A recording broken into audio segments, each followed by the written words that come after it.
Doesn't it feel good to play a game just for fun? No emotional manipulation or hidden political messages? I'm talking about Megabonk. It has exploded into the gaming scene on September 18th, 2025 by indie developer Vetinad. The 3D auto shooter quickly climbed Steam's charts and became the Mega Chad on Twitch and YouTube. In just 2 weeks, it sold over 1 million copies and reached a peak of nearly 88,000 concurrent players at the time of the recording. Critics call it a coherent, surprisingly cerebral auto shooter roguelike, and players can't stop bonking. Like its inspiration, Vampire Survivors, Megabonk is an auto shooter.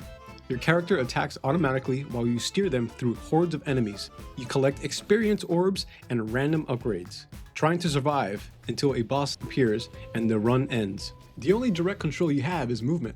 Megabonk differs from Vampire Survivors in two major ways. First, it trades the 2D pixel art for a full 3D world like with PS1 graphics. Second, it introduces a physics-driven movement system. You can jump, slide, and bunny hop. It even lets you skim across the levels and skateboard on your sword. One reason Megabonk stands out is its absurd sense of humor. Items have hilarious names and effects. One upgrade lets you clap your cheeks so hard it generates a lightning strike, while mysterious statues called the Shrine of Suck gobble all the XP on the map. Each level is filled with random events. You might pay a shady NPC for a scarf that boosts airborne damage, or suddenly find yourself surrounded by bosses. The game's randomness extends to upgrades and shrines, meaning every run feels distinct. Oh yes, did I mention it does not have any microtransactions? This combination of jokes, unexpected events, and endless loot gives the game a slot machine vibe without any real money gambling. Megabonk features 20 playable characters, each offering unique mechanics. One of my favorites is Mega Chad.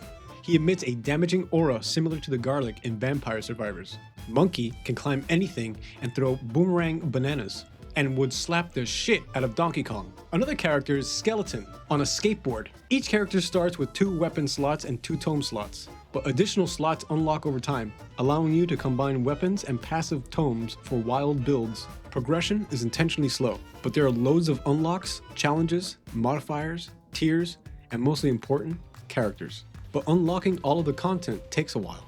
However, this grind isn't seen as a negative because the game is so fun that players don't mind the time invested. The random upgrade system has over 70 items in the current build and ensures that no 2 runs feel the same. Combined with a short 10-minute session, this creates an addictive, just one more time feedback loop. Megabonk's design taps into the same dopamine mechanisms that make slot machines and loot boxes so compelling. Flashy visual effects, critical hit sounds, and huge damage numbers flood the screen, providing constant sensory stimulation. Each upgrade decision and random shrine triggers a small payoff which the damage numbers explode, giving players a steady stream of endorphin hits.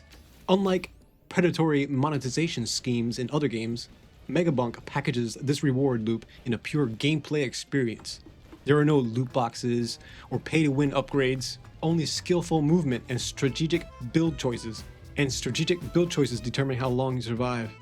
This low-risk, high-reward dynamic makes Megabonk feel like a dopamine machine that you don't have to feel guilty about. Within its first week, the game reached over 42,000 concurrent players, and by October 2nd, it had sold 1 million copies, ahead of AAA releases like Borderlands 4 and Silksong. Megabonk holds a 94% positive rating on Steam. Everyone has been impressed. It kind of feels like the next evolution of action roguelikes. It's a raw and addictive game, a game that can warp your time and get you hooked right away. I'm still trying to unlock the bandit.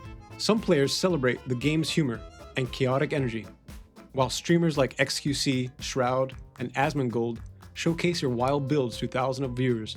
With low price and high replayability, the game has become a community favorite. Megabonk's success is remarkable for several reasons. It demonstrates that a tiny indie team can compete with AAA games. The game sold over 100,000 copies in 3 days, and held its own against titans like Borderlands 4 and Hollow Knight Silksong. This underdog story shows that players crave novel experiences and are willing to support creative risks. The game also proves that innovation doesn't require photorealistic graphics or massive budgets. By blending the simple auto shooter formula with 3D physics, comedic upgrades, and a satisfying progression loop, Megabonk feels fresh, even though it owes much to Vampire Survivors. It's the evolution. It's what comes next for this genre, a point where roguelikes could evolve in the next coming years. Finally, Megabonk serves as a critique of predatory monetization. It should encourage AAA studios to focus on fun and creativity rather than squeezing players with microtransactions. Megabonk is absurd, addictive, and smart.